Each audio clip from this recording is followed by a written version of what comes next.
ദേ ഈ ചിത്രം കണ്ടിട്ട് നിങ്ങൾക്ക് ഷുരൂറിലെ അർജുൻ അപകടത്തിൽപ്പെട്ട മണ്ണിടിച്ചിലിൻ്റെ ദൃശ്യമായി എന്തെങ്കിലും സാമ്യം തോന്നുന്നുണ്ടോ?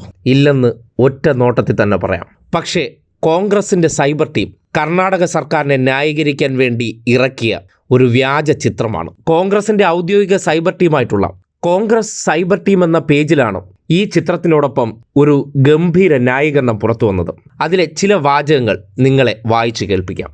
ഒരു മല ഒന്നാകെ ഇടിഞ്ഞ് റോഡ് മൂടിയ സ്ഥലത്ത് ഇങ്ങനെയേ കാര്യങ്ങൾ നടത്താൻ സാധിക്കൂ. ഫേസ്ബുക്കിൽ അവരെ പഠിപ്പിക്കാൻ ഇറങ്ങിയിട്ടൊന്നും ഒരു കാര്യവുമില്ല.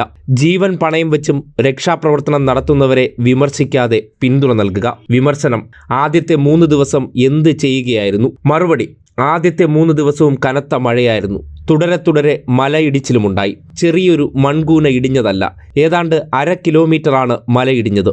6 മീറ്റർ മുതൽ 10 മീറ്റർ ഉയരത്തിൽ വരെ മണ്ണ് നിറഞ്ഞു നിൽക്കുന്നു. ഒരു ഭാഗത്ത് കര കവിഞ്ഞൊഴുകുന്ന പുഴയുമുണ്ട്. എന്നിട്ടും രക്ഷാപ്രവർത്തനം നടന്നു. ഏതാണ്ട് 9 മൃതദേഹങ്ങൾ കണ്ടെടുത്തു. ഈ രീതിയിലാണ് ഗുരുതര അലംഭാവത്തെയും വീഴ്ചയെയും ന്യായീകരിക്കാൻ വേണ്ടി കോൺഗ്രസ് സൈബർ ടീം പുറത്തിറക്കിയ ഫേസ്ബുക്ക് പോസ്റ്റ്. രൂക്ഷ വിമർശനമുണ്ടായതോടെ ഈ പോസ്റ്റ് മുക്കി. അതിനോടൊപ്പം ഉപയോഗിച്ചിരിക്കുന്ന ചിത്രം നോക്കൂ. മറ്റെവിടെയോ ഉണ്ടായ ഒരു മണ്ണിടിച്ചിലിന്റെ വ്യാജ ചിത്രവും ഷുരൂറിൽ നമ്മൾ കണ്ട ദേശീയപാതയ്ക്കപ്പുറം മറ്റേതോ ഫ്ലൈ ഓവർ റോഡിനെയും ഉയർത്തിക്കാട്ടിയാണ് ഇമാതിരി ഊള ന്യായീകരണവുമായി എത്തിയിരിക്കുന്നത്. ഇതിനെ സംബന്ധിച്ച് ഇതേ പോസ്റ്റ് പങ്കുവച്ച് PV അൻവർ MLA രൂക്ഷമായ പരിഹാസം സോഷ്യൽ മീഡിയയിൽ കുറിച്ചു.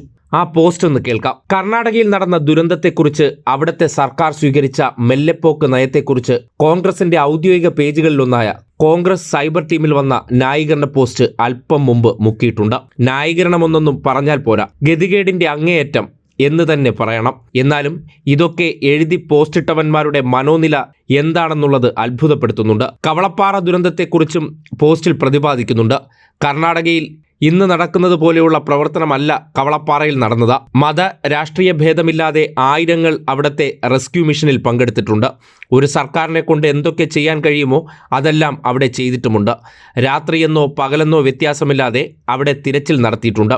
ആഴ്ചകൾക്ക് ശേഷമാണ് അവിടുത്തെ രക്ഷാപ്രവർത്തനം അവസാനിപ്പിച്ചത്. അല്ലാതെ കർണാടകയിലെ പോലെ മണി 5 അടിച്ചാൽ ഉടൻ നിർത്തിവെച്ച് വിശ്രമിക്കാൻ പോകുന്ന വഴിപാടായിരുന്നില്ല. ഒന്നേ ചോദിക്കാനുള്ളൂ, നാണം ഉണ്ടാടാ നിനക്കൊക്കെ? മുഖ്യ പോസ്റ്റ് ചുവടെ കൊടുക്കുന്നു എന്ന രീതിയിലാണ് അദ്ദേഹം സോഷ്യൽ മീഡിയയിൽ കോൺഗ്രസ് സൈബർ ടീമിന്റെ പോസ്റ്റ് പങ്കുവച്ച് രൂക്ഷമായി വിമർശിക്കുകയും പരിഹസിക്കുകയും ചെയ്തിരിക്കുന്നത്. ഗുരുതരമായ വീഴ്ചയുണ്ടായതിനു ശേഷം കേരളത്തിലെ മലയാളികൾക്ക് ഒരു മലയാളി ജീവന് കാണിച്ച ഗുരുതര അലംഭാവത്തോടുണ്ടായ രോഷപ്രകടനം അതിനെ തണുപ്പിക്കാൻ വേണ്ടി നടത്തിയ നാടകമാണ്. പക്ഷേ ചീറ്റിപ്പോയി. നാട്ടുകാർ ഒന്നടങ്കം കയറി പൊങ്കാലയിട്ടതോടെ പോസ്റ്റ് മുക്കി കണ്ടം വഴി ഓടുന്ന അവസ്ഥയിലുമായി.